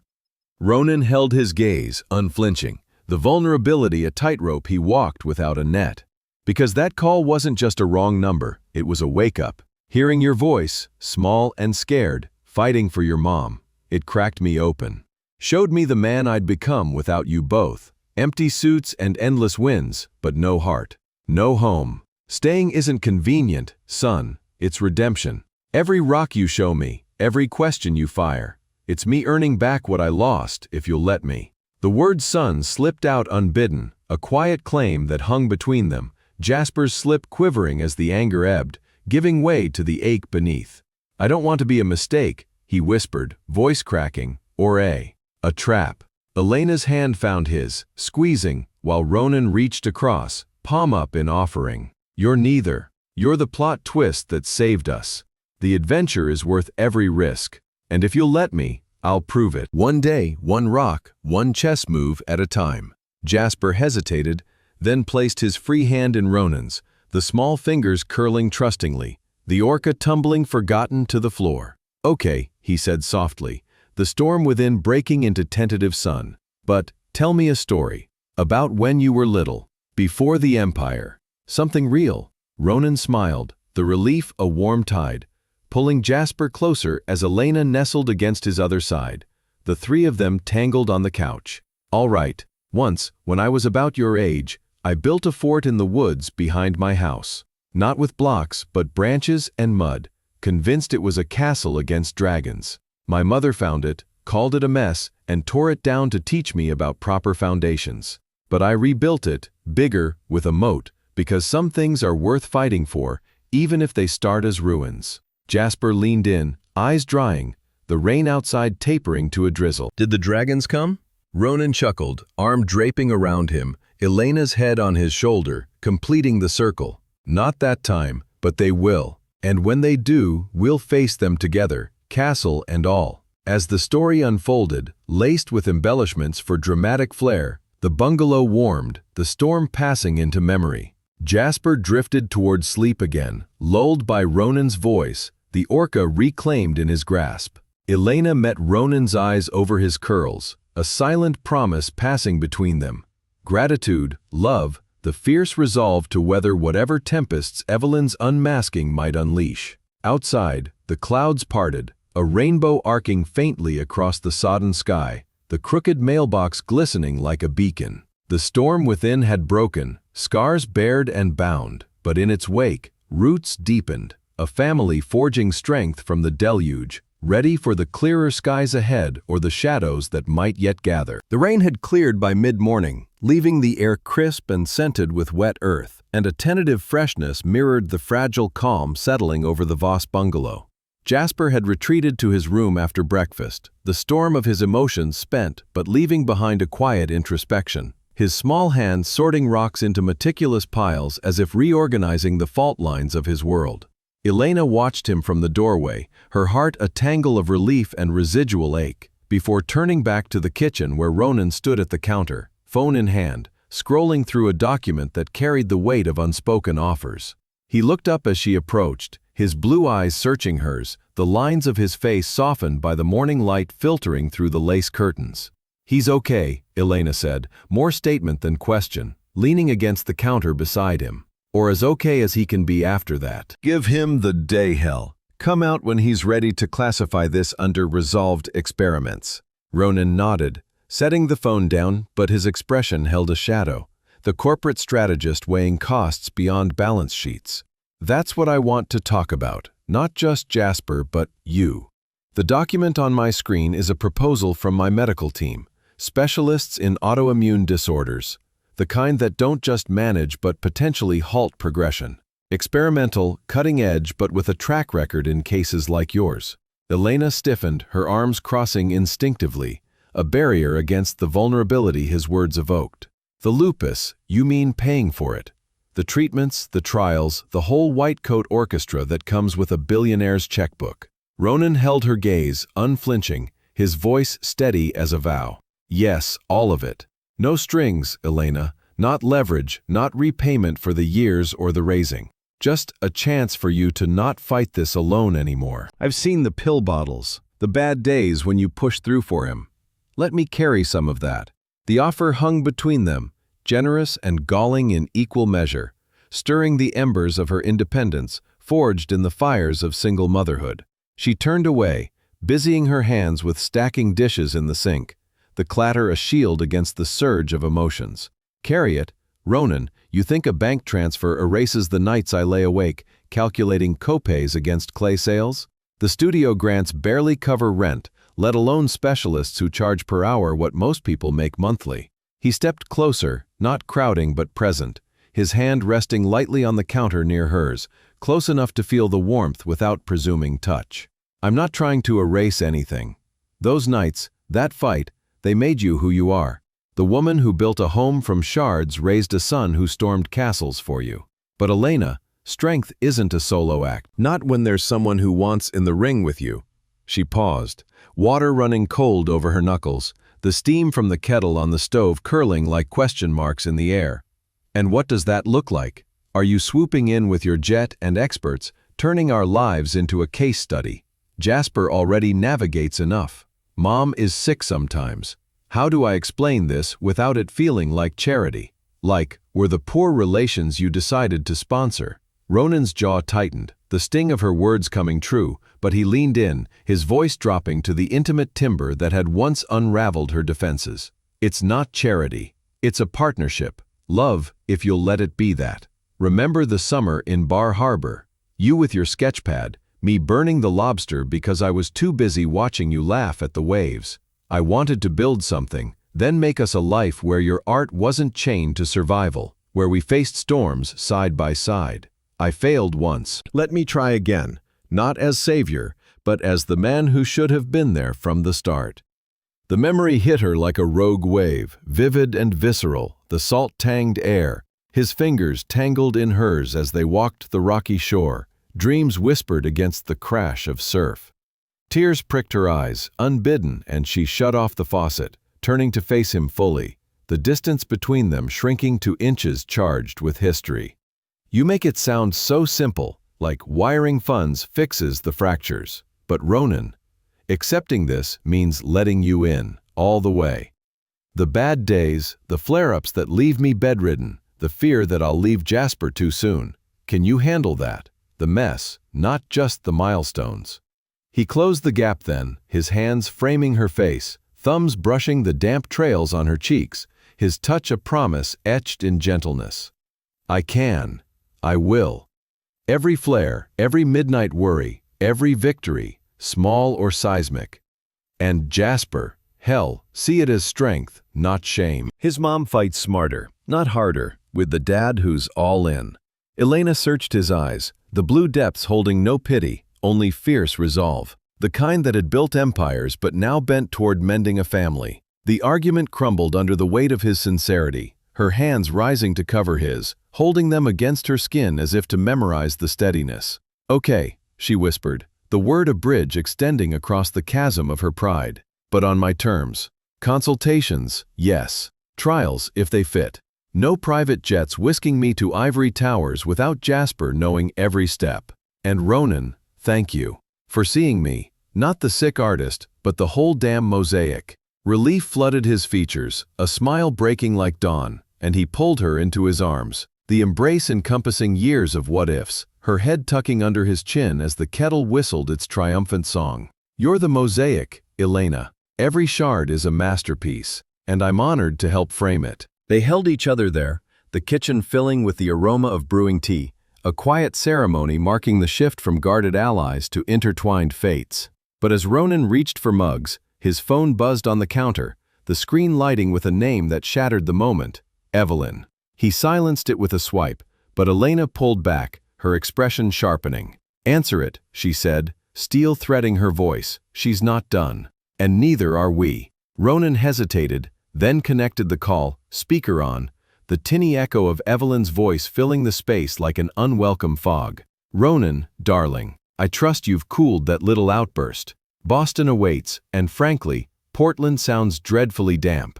"Mother," he replied, his arm still around Elena's waist, a united front. "The outburst, as you call it, was clarity. And no, I'm not coming back. Not without building something real here." Evelyn's laugh tinkled, sharp as shattered ice. "Real? With that Potter and her byblow? You're throwing away legacy for whimsy. I did you a favor once. Let me do it again, and I will pull you out before it sticks." Elena's grip tightened on his shirt, her voice cutting in, clear and unyielding. "It's Elena, Evelyn, not that Potter, and he's not a byblow. He's your grandson, Jasper, brilliant and kind, everything your manipulations tried to erase. You want to talk favors? Here's one. Stay away, or face the woman who's fought harder for family than you ever bothered to." The line crackled with stunned silence, then Evelyn recovered, her tone venom-laced with frost. "How quaint. The pauper lectures on legacy. Ronan, indulge this farce if you must, but remember who's truly family. I'll be in Portland by the weekend. We have matters to discuss, legal ones." The call ended abruptly, leaving the kitchen humming with aftershocks, Elena trembling slightly in Ronan's hold. "Weekend? She's coming here." He nodded, pulling her closer, his lips brushing her temple. "Let her. She's unmasked. Elena, no more strings. And with you beside me, we rewrite the board." But doubt flickered in her eyes, the offer of medical bridges now shadowed by the looming specter of confrontation. What if she pulls something? Lawyers, threats. Jasper can't. "Then we stand together," Ronan murmured, turning her to face him, hands cupping her cheeks. "You, me, him. The mosaic against the machine. And those treatments? They start tomorrow. A consult, nothing more." One step on the bridge. Elena exhaled, leaning into him, the fight ebbing into resolve. One step. "But Ronan, if this is love, it's the kind that builds, not buys. Promise me that." He sealed it with a kiss, soft and sure, the taste of tea and tears mingling as the bungalow whispered of alliances forged in vulnerability. From the hallway, Jasper's voice called tentatively, "Mom? Dad, can I show you my new classification? The igneous ones from the beach." They parted, hands linked, turning toward the sound, the bridge extending to include him, burdens shared lightening into something bearable. Beautiful even. Evelyn's shadow loomed, but in the heart of the storm, they found footing. The Vosvale family taking shape, one offered hand, one accepted treatment, one defiant step at a time. As the day unfolded in tentative normal, sighed Jasper chattering over rocks, Elena sketching treatment timelines beside pottery forms, Ronan coordinating discreetly with his team, the air thickened with anticipation. A bridge is built on trust, but tested by the weight of approaching thunder. Evelyn's arrival promised not just confrontation, but the final forging of their union, burdens transformed into ballast for the family they dared to claim. The weekend sun filtered through the canopy of ancient oaks in Portland's Washington Park, casting dappled patterns on the winding paths where Ronan and Jasper navigated a world of blooming rhododendrons and distant sea breezes. It was their first official outing as acknowledged father and son, a deliberate carve-out from the week's whirlwind of revelations and medical consultations. The air crisp with the promise of autumn edging into summer's reluctant goodbye. Jasper skipped ahead, his backpack bulging with rock samples and a portable chess set with magnetic pieces for impromptu battles on park benches. His laughter echoing like a counterpoint to the gravity they had left behind at the bungalow. Ronan kept pace, his usual tailored attire traded for jeans and a simple Henley. The casualness a conscious shedding of corporate skin. However, his stride still carried the measured confidence of a man who mapped boardrooms as easily as trails. Elena had waved them off that morning with a kiss for each, her green eyes lingering on Ronan with a mix of trust and the quiet vigilance of a mother entrusting her heart's core to the wild. "Conquer some pawns," she had teased, but her squeeze of his hand whispered deeper hopes. A weekend afternoon to weave the threads of their new reality without the loom of Evelyn's impending shadow. "Look, Dad," Jasper called, the title slipping out with experimental ease. A test balloon launched into the blue sky, his small finger pointing to a cluster of granite boulders half buried in moss. He skidded to a halt, dropping his pack to rummage for his notebook, the pages already filling with sketches of fault lines and mineral veins. "Thyone has quartz inclusions, you see, like tiny lightning trapped inside. Mom says it's metamorphic, changed under pressure, but still beautiful." Ronan knelt beside him, the word "Dad" resonating in his chest like a tuning fork, vibrating with a joy he had only begun to name. He traced the stone surface, calm and unyielding under his fingertips, a tangible echo of the boy before him, forged in similar fires. "Changed under pressure," he echoed, meeting Jasper's gaze, the blue-on-blue connection a mirror of inheritance. "Sounds like a good metaphor for us. You, me, turning rough edges into something solid." Jasper nodded solemnly, his fingers probing a crack in the rock, dislodging a chip he pocketed with reverent care. "Yeah, but sometimes pressure breaks things, like my arm. Or families." He paused, the notebook forgotten, his young face clouding with the remnants of yesterday's storm. "Grandma's coming. Mom looks worried. Is she gonna try to break us again?" The question pierced the idyllic afternoon, Ronan's heart clenching at the precocity that masked a child's innate fear of fracture. He sat back on his heels, pulling Jasper down to the grass beside him, the park's hum of joggers and picnickers a distant buffer against the moment's intimacy. "She's already tried, son, and failed, but her coming here, it's her last play. Like chess, when the queen is cornered, she lashes out to protect her king. But we're not her board anymore. We're playing our own game." Jasper tilted his head, curiosity sparking amid the concern, the scientist in him latching onto the analogy. "Chess, like the set you brought." His eyes brightened, the shift from worry to wonder a testament to his resilience. "Show me, teach me how to corner a queen."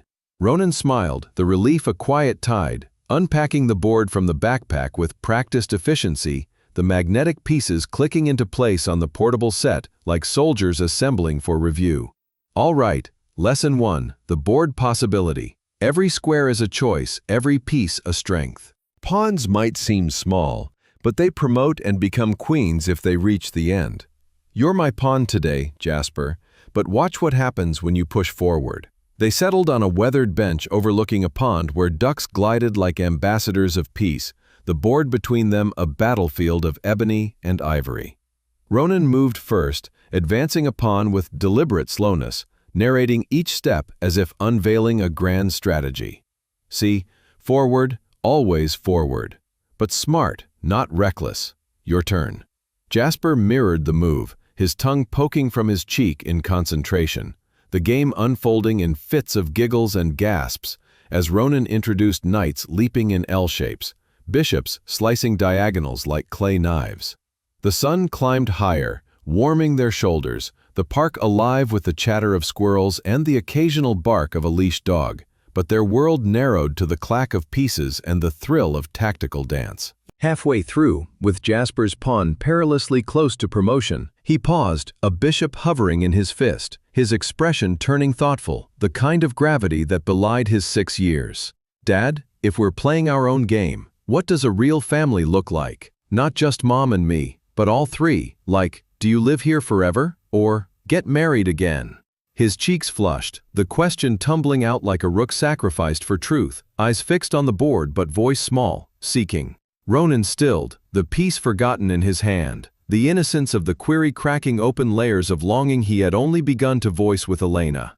He set the bishop down carefully, turning to face Jasper fully, the pawns ripple a soft underscore to his words. "A real family? It's not a checkmate, son. It's the ongoing game, The one where everyone gets stronger together. Me living here? Yeah, I've got the house down the street, with the big yard for rock hunts and chess under the stars. But marriage, That's the alliance move. The king and queen side by side, protecting the board. Jasper absorbed this, his small brow furrowing as he advanced his pawn, the promotion imminent. So, you and Mom? Like queens. But queens can be alone too, strong alone.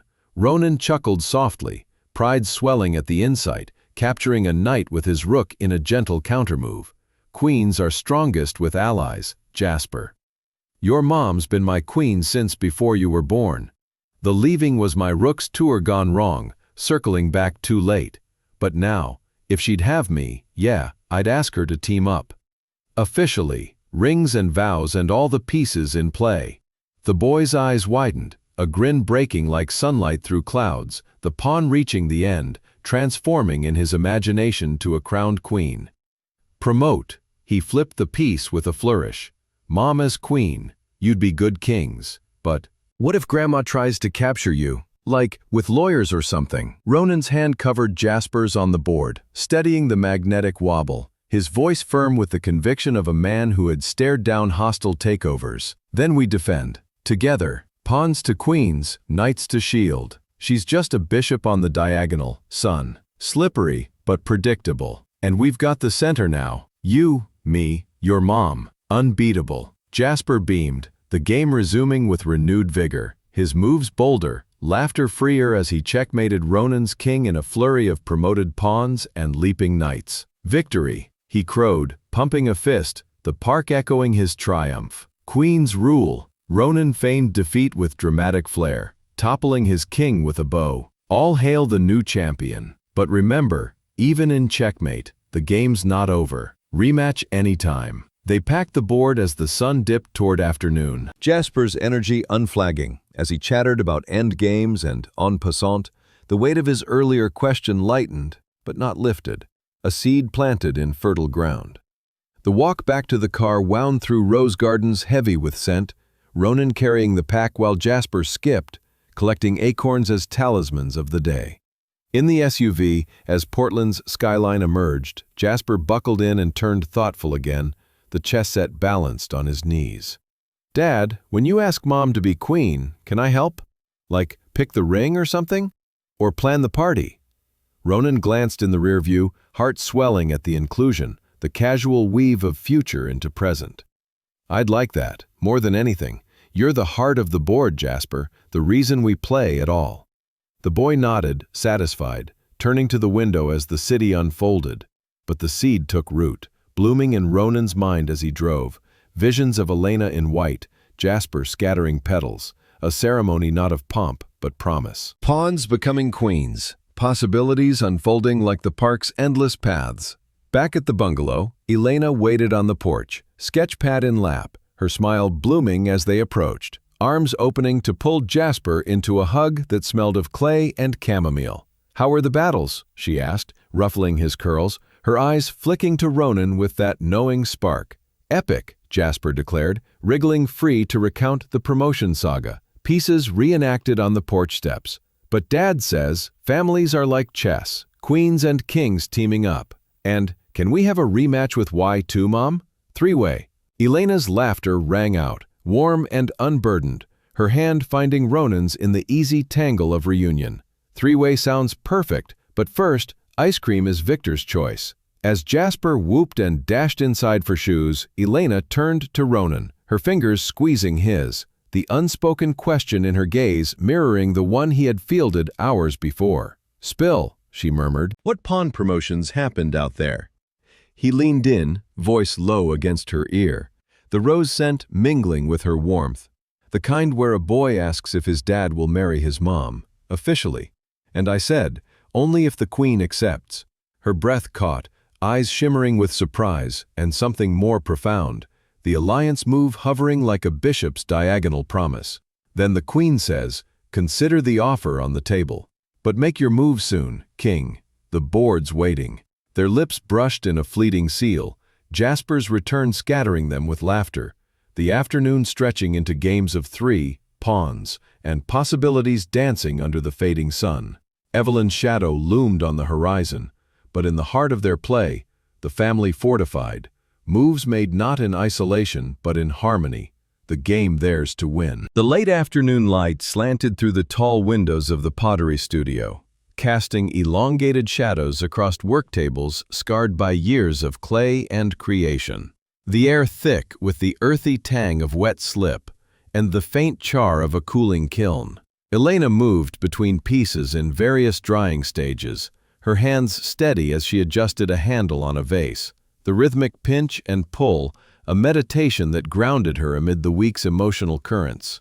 Jasper was at a playdate down the street, his laughter promised to echo back by evening, leaving the studio a rare sanctuary of solitude. Or so she had thought, until the door creaked open, admitting Gavin Thorne with the quiet authority of someone who had claimed this space as his own, long before Ronan's silhouette darkened their thresholds. He paused in the doorway, his lanky frame filling the frame, paint-flecked overalls hanging loose on his broad shoulders, a coil of fresh clay under one arm, like an offering or an olive branch. "Elena," he said, his voice low and roughened by the day's labor, the warmth undercut by a tension that coiled like smoke from the kiln. "Can I interrupt? Been meaning to talk about the other night and everything." She set down her tool, wiping her hands on a rag, her green eyes meeting his with affection and apprehension, the studio's hum of quiet machinery underscoring the weight of his presence. "Gavin, of course, come in." She gestured to the stool across the wheel from her, the space between them a familiar divide that had once felt like a partnership, but now hummed with the friction of shifting alliances. The vase on the wheel spun lazily to a stop, a half-formed vessel mirroring their incompleteness. He set the clay down, straddling the stool with his usual effortless grace, but his hands fidgeted with the table's edge, calluses scraping wood in a rhythm betraying unease. "Look, Elena, I didn't come to rehash the kitchen standoff. That wasn't lovely, and I own my part, jealousy and barbs. But Ronan's been around more now. And Jasper, the kids are lighting up like a kiln at complete burn. I see it. Hell, I feel it. But I need to know where I stand, with you, with him, with this, whatever it is." Elena leaned against the wheel, the damp clay cool against her palms, her heart a drumbeat echoing the steady thrum of the ventilation fan. Gavin's eyes, warm brown and lined with the quiet devotion of shared struggles, held hers without flinching, the vulnerability there starkly contrasting to the protective bluster of their last encounter. She owed him this, the clarity that had eluded them in the heat of confrontation, the years of late-night firings and shared suppers demanding more than evasion. "Gavin, you've been my constant. The one who showed up when the kiln cracked at midnight, who held the fort when flares pinned me to bed, who taught Jasper to wedge clay without flinching at the mess. Your family. Chosen. Irreplaceable. But Ronan? He's Jasper's father, not just in blood, but in the show-up now. The chess games, the rock hunts, how he looks at me like I'm still the woman who dragged him into wildflower meadows. It's not erasing yous, expanding and making room for the whole picture." He absorbed her words, jaw working as if chewing on the bitterness of concession, his fingers tracing a gouge in the table, a scar from one of their collaborative disasters turned triumph. "Expanding. Right. And where do I fit in that bigger canvas? The side character? The studio sidekick who fades when the leads reunite. I love that kid, Ellie likes my own, and you, Christ, you know how I feel." Or felt, late nights talking art and life, the almosts stacked up like unfired pots. But eases the missing piece, the "I'm the shard that doesn't fit anymore." The admission hung heavy, raw and unvarnished, stripping the studio of its sanctuary veil, exposing the fractures in their easy rhythm. Elena rose, crossing the space to him, her hand finding his shoulder, the muscle tense under her touch. A lifeline offered in the ruins of what might have been. "You're no shard, Gavin. You're the foundation, the steady wheel that kept us spinning when everything else wobbled. But love, the kind that builds families, not just friendships. It's pulling me back to him, the man I was supposed to have this with, before the world got in the way." Gavin's hand covered hers, holding it there a moment longer than necessary, his eyes searching hers with a desperation laced with resignation, the air between them charged like the ozone before a storm. And Jasper, he's as okay with this? The dad swap? Because kids, they feel the shifts, Elena. Don't want to be the ghost haunting his questions. Before she could respond, the studio door banged open again, admitting Ronan with the purposeful stride of someone who had tracked a lead through boardrooms and back alleys alike. His high Henley sleeves rolled to elbows, blue eyes sharpening as they landed on the tableau. Gavin and Elena, hands linked in quiet intensity, the clay coil between them like an unspoken accusation. "Ronan," Elena started, pulling her hand free gently, surprise softening into explanation. "Didn't expect." "Ronan," Gavin said, rising slowly, his posture shifting from vulnerable to vigilant, the stool scraping like a gauntlet thrown. "Perfect timing. We were settling the score from the other night. Elena was enlightening me on expansions and foundations." The words landed with barbed precision. Ronan's expression tightened fractionally, the corporate mask slipping just enough to reveal the primal edge beneath, the protector roused by the sight of his reclaimed territory. Ronan nodded, stepping fully into the space, the door clicking shut behind him like a closing rank. "Didn't mean to interrupt a private firing, but Jasper mentioned you'd be here, and I needed to talk about him, about stepping back." Gavin's laugh was short, edged with the grit of a man cornered but unbowed, his arms crossing as he leaned against the table, clay dust sifting to the floor. "Stepping back? Bold, Vale. You waltz in after 7 years, flash the jet-set solutions, and now you want me to fade to black. Jasper's not a contract you renegotiate, he's got attachments. Real ones. Dinners where the ghost wasn't. Bedtime stories when Elink couldn't read. You think money and missed milestones buy that out?" Ronan advanced a step, his voice low and controlled, CEO's steel wrapped in paternal fire, the studio's confines amplifying the clash like echoes in a chamber pot. "Attachment, tease I respect. Hell, I envy. You were there when it wasn't. Jasper wouldn't be the force he is without that, but this isn't buying out, it's claiming my place. As his father, legally, emotionally, every damn way that counts. And Elena, she's chosen. You, If you care about them, really care, you'll see that." The challenge crackled Gavin's eyes, narrowing to slits, his lanky frame drawing up to full height, the air between them thickening with the scent of drying clay and unspoken histories. "Chosen. Easy word for the guy with the empire at his back, but I was choosing too, every day, without fanfare or fortune. And Elena, you think a few chess games erase the trenches she's not some prize to claim. Vale. She's a woman who's fought alone so long, she might not even know what together looks like anymore." "Enough," Elena interjected, her voice a whip crack slicing the tension, stepping between them like a mediator in a kiln too hot to handle.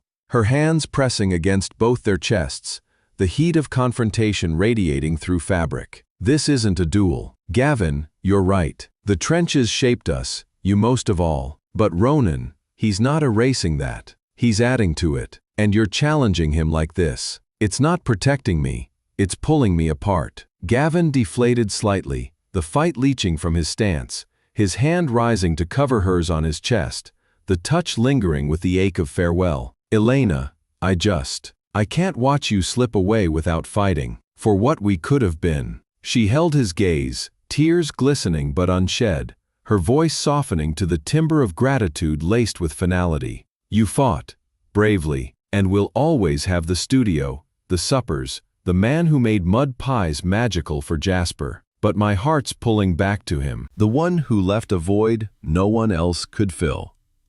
Let me go, Gavin. Be the friend, the family, the uncle who teaches clay and tells bad jokes. Please." The plea broke him, Gavin's shoulders slumping, his hand dropping as he stepped back, the coil of clay untouched between them like a monument to might-have-beens. "Uncle, yeah, I can do that, for Jasper, for you." He glanced at Ronan, the nod grudging but genuine, a rival's reckoning, yielding to reluctant respect. "Take care of them, Vale, or you'll answer to more than lawyers." Ronan met his eyes, the fire banking to embers, extending a hand that Gavin clasped firmly, the grip a seal on uneasy peace. "You have my word, and Gavin, thank you for being the constant when I was absent." Gavin released the shake, scooping up his clay with a wry smile that didn't reach his eyes. "Constance shift. Don't make me regret this." He turned to Elena, leaning in to kiss her forehead, brotherly now, the gesture a quiet goodbye to what was. "I'll see you at the subsequent firing. Bring the kid, he's got a wheel waiting." As the door closed behind him, the studio exhaled, the tension uncoiling like smoke from a vented kiln, leaving Elena and Ronan in the charged quiet. The wheel still damp between them. She turned to him, the dam breaking in a rush of tears and laughter, collapsing against his chest as his arms enveloped her, strong and sure. "That was intense," she whispered, her voice muffled against his shirt, the scent of his cologne mingling with clay dust. Ronan held her close, one hand stroking her hair, the other tracing circles on her back, the rhythm a soothing counterpoint to the storm just weathered. Intense, but necessary. He's a good man, deserves the truth. And you, God, Elena, choosing me like that. In front of him, it's more than I deserve." She pulled back, cupping his face, her thumbs brushing the stubble shadowing his jaw, eyes fierce with the clarity of decision. "You deserve everything. The mess, the milestones, the Mahuso's home now. Kiss me, Ronan. Seal before the kiln cools." He did, the kiss deep and claiming, lips parting in a dance of rediscovered hunger, hands tangling in hair and clay-flecked fabric as the studio spun around them, the wheel forgotten, the door locked against the world. It was a reckoning of its own, rival yielded, love reaffirmed in the heat of confrontation turned consummation, breaths mingling like glazes appropriately fired. When they parted, breathless and entwined, Elena rested her forehead against his, a smile curving her lips. First kiss as, what, co-parents? Lovers? Something more? Ronan kissed her again, softer this time, a promise etched in touch. All of it. And soon, everything. Evelyn's coming, but after? Rings, vows. The full board. The studio hummed with possibility, the rival's shadow receding, their union forged stronger in the fire of choice. Jasper would return to laughter and clay, Gavin to his wheel with quiet grace, and the whole and healing family faced the gathering storm with hearts aligned, the reckoning a bridge to uncharted horizons. The Voss bungalow stood sentinel under a sky bruised with the promise of autumn rain, the crooked mailbox leaning defiantly against the gathering wind, as if bracing for the tempest Evelyn Vale's arrival heralded. It was midweek, the air crisp with the scent of damp leaves and impending confrontation. Jasper tucked away at school with a backpack heavy on homework, and lighter on the shadows that had haunted his recent dreams. Elena paced the living room, her bare feet silent on the worn rug, hands twisting a clay talisman, a small fired orb etched with protective spirals, a habit born of an artist's intuition when words failed. Ronan stood by the window, his posture deceptively relaxed, arms crossed over his chest, blue eyes fixed on the driveway where the sleek black town car would soon disgorge his mother like a venomous envoy from a forgotten court. "She's early," Elena noted, glancing at the clock, her voice steady but laced with the undercurrent of a woman steeling for siege. "The flight from Boston lands in an hour. I thought we'd have more time to fortify." Ronan turned, crossing to her in 3 strides, his hands finding her shoulders, thumbs tracing the tense lines of her neck in soothing circles, the touch a quiet anchor amid the storm. "Fortify's done," he murmured, pressing a kiss to her forehead, the scent of his cologne a fleeting comfort against the encroaching chill. "She's had her gambit planned since the call. But this time, we play the endgame. No concessions. Jasper stays here. We stay. End of discussion." Elena leaned into him, the talisman pressing cool against his chest, her green eyes flickering with the fire of resolve tempered by fear. "Easy for you to say. She's your mother, the woman who shaped you, for better or worse. Me? I'm the interloper she's vilified for 7 years. And Jasper, God, if she so much as looks at him wrong, shall see what we see." Ronan interrupted gently, his fingers tilting her chin up, locking gazes in a vow forged of shared battles. "A bohoso's worth every empire she ever built. And you, the woman who outshone her from the start. She's unmasked, Elena. No more architect, just a queen who's lost her board." The words hung like a shield, but the rumble of tires on gravel shattered the fragile peace, the town car gliding to a halt with predatory elegance, its tinted windows reflecting the bungalow like a mocking mirror. Evelyn emerged like a specter from a boardroom crypt, silver hair coiled in impeccable disdain, her tailored coat an armor of cashmere and calculation, pearls glinting like accusations at her throat. She carried no luggage, only a slim leather portfolio under one arm, which held contracts sharper than scalpels, her heels clicking against the path with the precision of a countdown. Ronan opened the door before she could knock, the threshold a line drawn in familial sand, his frame filling it like a bulwark. "Mother," he said, voice flat as polished steel, welcoming but without warmth. "Portland suits you less than Boston. Come in." Briefly, Evelyn's lips curved in a smile that didn't touch her ice-blue eyes, stepping past him without invitation, her gaze sweeping the living room like an appraiser eyeing flawed antiquities. The mismatched pottery on shelves, Jasper's rock displays marching across the mantel, Elena's sketches pinned haphazardly to the fridge in the adjoining kitchen. "Charming," she drawled, shedding her coat onto the nearest chair with imperial nonchalance, the portfolio remaining clutched like a scepter. "Rustic. One might call it authentic, though I see the bohemian influence persists." Elena stepped forward from the shadows of the hallway, chin lifted, the talisman pocketed, but its spirals etched in her stance, a quiet defiance radiating like heat from a fresh glaze. Evelyn said evenly, extending a hand that the older woman ignored, letting it fall with graceful dismissal. "Authenticity is what we build here, day by day. You're welcome to witness it. Or not." Evelyn's gaze sharpened on Elena, assessing, dissecting, the air between them crackling with the residue of old vendettas. "Witness? Oh, my dear, I've orchestrated far finer dramas, but this farce of family?" She turned to Ronan, portfolio tapping against her thigh like a metronome of judgment. "You're throwing away everything for Clay and children? The Tokyo deal closes Friday. Boards are waiting. And you, playing house in this hovel?" Ronan moved to Elena's side, his hand finding the small of her back, a united front that Evelyn noted with a flicker of disdain. "The deal goes on, remotely, as is the life I'm building here, with my son, with Elena. Your interference ends today, Mother. No more strings, no more sabotage." Evelyn's laugh tinkled, sharp and crystalline, echoing off the walls like shattering porcelain. "Interference? Darling, that was guidance. Protection from the very traps you've sprung now." She opened the portfolio with a snap, extracting a sheaf of papers bound in crisp legalese, sliding it across the coffee table like a poisoned chalice. "Custody petition. Preliminary, of course, but ironclad. Full rights, Ronan. Sole guardianship, if necessary. The boys are better off with Valey's resources, schools that don't double as craft fairs, and security that isn't a crooked mailbox. And you, back where you belong. I'll even fund the transition for old time's sake." The words landed like grenades, Elena's breath hitching, her hand clenching at her side as visions of courtrooms and lost mornings flashed unbidden, the talisman suddenly too small a shield. "You'd take him? From me? From his home?"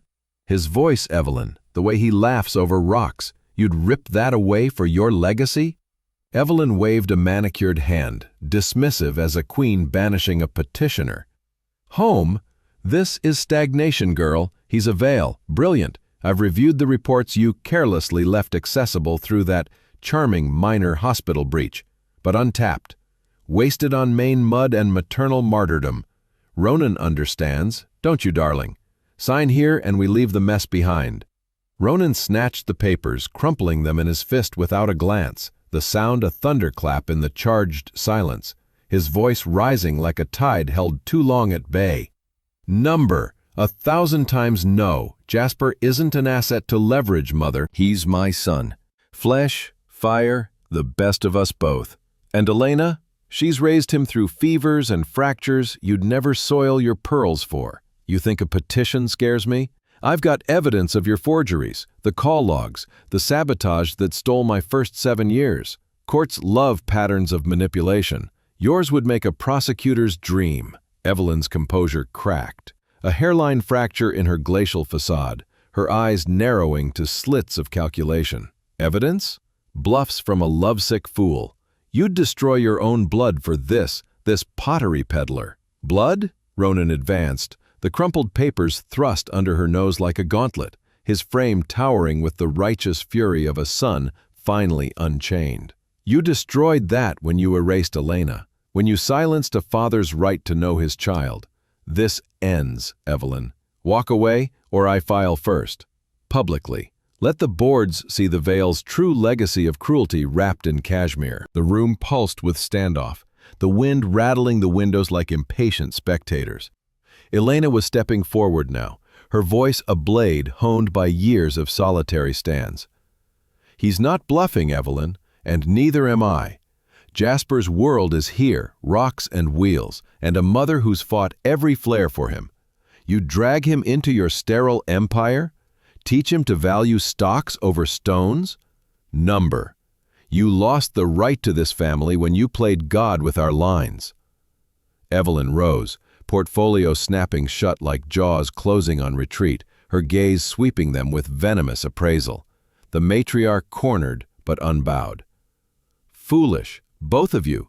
Ronan, you'll regret this when the novelty fades, when her condition burdens you beyond boardrooms. And you, Elena, enjoy your clay kingdom. It'll crumble without Vale's gold." She swept toward the door, coat reclaimed in a flourish, but paused at the threshold, turning with a smile as cold as winter's first frost. "Oh, and the boy? Hell, thank me one day, when he sees the poverty you call love. Consider this a warning. Petitions can evolve, guardianship, or worse." The door slammed behind her, the bungalow shuddering, leaving Elena and Ronan in a hush broken only by the patter of rain now sheeting against the panes. Elena collapsed onto the couch, the talisman retrieved and clutched like a lifeline, her breath coming in shaky bursts. Worse? What does that even mean? Threats? Blackmail? Ronan knelt before her, hands enveloping hers around the clay orb, his touch a bastion against the aftershocks. Empty threats. She's lashing out, the queen without her court. But we hold the center now. Lawyers on speed dial, contingencies mapped. She's done. Elena searched his face, the fear ebbing into fierce gratitude, leaning forward to claim his lips in a kiss born of defiance, deep and anchoring, hands tangling in his hair as if to bind him irrevocably to their ground. When they parted, she whispered against his mouth, "You were magnificent standing there, crumpling her empire like scrap paper, for us." "For you," he corrected, forehead to hers, the rain a curtain sealing their world, always. "And Jasper, hell, never know that shadow, only the light we build." The afternoon waned into evening, Jasper returning with tales of schoolyard fossils and finger paints, oblivious to the gambit weathered in his absence, his laughter a balm as they gathered for dinner, the table a fortress of pasta and stories. Evelyn's car vanished into the storm, her portfolio empty of victory. However, the matriarch's parting barb lingered like ozone, a hint of maneuvers yet unseen, the family fortified but vigilant, their bond the actual checkmate in the gathering dark. The Voss bungalow slumbered under a blanket of early evening quiet, the kind that settled after a day of ordinary chaos, school runs, and clay-splattered afternoons, the crooked mailbox casting a long shadow across the dew-kissed lawn as dusk painted the sky in hues of bruised plum. Jasper had crashed early, his small form curled under a quilt stitched with star charts and fossil prints, the day's adventure's exhaustion claiming him in the middle of a bedtime tale about comets and constellations. Elena had lingered in his doorway, brushing a curl from his forehead, her touch lingering as if to ward off the world's sharper edges, before retreating to the living room where Ronan waited, the glow of a single lamp illuminating the chessboard between them. Pieces paused mid-strategy like sentinels awaiting command. She joined him on the couch, sinking into the cushions with a sigh that carried the weight of unspoken worries, her head finding his shoulder as his arm draped around her, fingers tracing idle patterns on her arm. "He's out like a light," she murmured, the warmth of his body a quiet anchor against the chill seeping through the old windows. Told him about the doctor's visit tomorrow, the first consult. He asked if it meant I'd get superpowers, like lupus-proof skin or something. Ronan chuckled softly, the vibration rumbling through her, his lips brushing her temple in a kiss that spoke of shared burdens lightened by love. "Superpowers suit you, but seriously, how are you feeling? About the treatment, the infusions, the monitoring, it's a lot." Elena shifted, propping her chin on his chest to meet his gaze, the blue depths holding a tenderness that still unraveled her after all these years. Scared, hopeful, like standing at the edge of a new glaze firing, not sure if it'll come out vibrant or cracked to pieces. But with you here, it's less terrifying. "Thank you, Ronan, for pushing, for planning, for not letting pride keep me from this." He cupped her face, thumb grazing her cheekbone, the gesture intimate and fierce. "Pride got us here, Elena. You built this home and raised our son into a force. Mine, well, it kept me away too long. This, it's us now, teaming up." And Jasper sees it as just another rock in the collection. Tough, transformed. The words wrapped around her like a shield, but as the evening deepened, a subtle tremor ran through her frame, the first whisper of the flare she had felt building all afternoon. A dull ache in her joints, a fatigue that seeped into her bones like ink into wet paper. She masked it with a smile, reaching for the knight on the board, but her hand faltered, fingers stiffening mid-move, the piece clattering softly to the wood. Ronan caught it, concern etching his features as he set it aside, his free hand finding hers, feeling the subtle swell beneath the skin. "Elena? Talk to me. The flare?" She nodded, reluctant admission coloring her cheeks, the talisman from days past now tucked in her pocket like a forgotten charm. "Yeah, creeping in. Nothing major yet, just the usual traitor. I'll take the meds and crash early. You don't have to—" "Hush," he interrupted gently, rising to draw her up with him, his arms secure around her waist as he guided her toward the bedroom, the hallway lights flickering on like hesitant allies. "I'm not going anywhere. Meds first, then bed, and I'll handle the rest." In the bathroom, the routine unfolded quietly. Ronan filled her pill organizer with the precision of a strategist laying out defenses, and the orange bottles were a colorful arsenal against the invisible siege. Elena swallowed them down with water from a mug she had thrown years ago, its handle curved to fit her grip perfectly. A small rebellion against the hands that sometimes betrayed her. He helped her change into soft pajamas, the fabric whispering against skin that felt too tight, too tender. His touch clinical yet tender, avoiding the inflamed joints with instinctive care. Back in bed, she curled on her side, the ache a low hum radiating from her wrists and knees, pulling the covers up like a fortress wall. Ronan slid in behind her, spooning close, his chest to her back, one arm draped over her waist, hand splayed protectively over the gentle swell where Jasper had once grown. "Breathe with me," he whispered, his breath warm against her neck, guiding her through slow inhales that synced their rhythms, the rise and fall a counterpoint to the night's unrest. Minutes stretched, the pain ebbing to a tolerable throb under the medication's siege, but sleep eluded her, thoughts circling like vultures over the day's confrontation with Evelyn, the looming consult, the fragile new shape of their family. Ronan sensed it, his fingers resuming their tracing, venturing now to the faded scar on her hip from a long-ago flare, a silvery line like a river on a map. "Remember this?" he murmured, voice a low rumble in the dark. "The night you ended up in the ER, after that gallery opening. I wasn't there, but I should have been." Elena twisted slightly, facing him in the dim glow of the bedside clock, her hand finding his jaw, stubble rough under her palm. You couldn't have known. Not then. But now, you are. Every night, every ache. It's more than I ever dreamed, Ronan.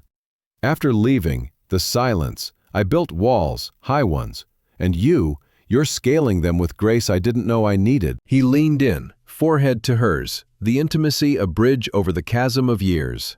I love you, Elena, not the flawless artist from 7 years ago, or the warrior mom who's carried it all. The whole you, flares and fire, clay dust and quiet fears.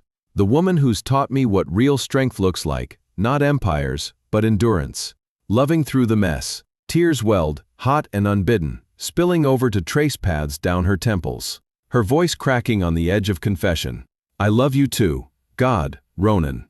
I never stopped. Even in the anger, the alone nights when I'd stare at Jasper's face and see echoes of you in his smile. It hurt, thinking you'd chosen the world over us. But now, it's redemption. For both of us. Their lips met then, slow and deep, a kiss born not of passion's fire but love's quiet forge. Hands exploring with reverence the maps of their bodies, scarred by time and trial. His fingers kneading the knots in her shoulders, hers tangling in his hair as if to anchor against the drift of doubt. It was a reclaiming, tender and unhurried, breaths mingling in the sacred space between them. The bed a haven where vulnerabilities shed their armor. As the kiss deepened, Ronan's hand ventured lower, tracing the curve of her hip, mindful of the flare's tender borders, eliciting a soft gasp that spoke of pleasure laced with pain's echo.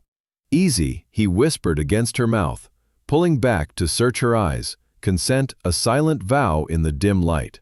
We stop if, don't stop, she breathed, arching into him, her hands guiding his, the trust of flame kindling brighter than any ache.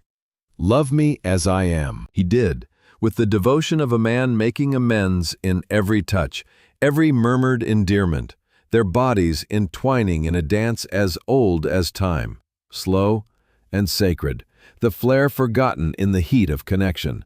Waves of release crashing gently as tide pools, leaving them breathless and bound.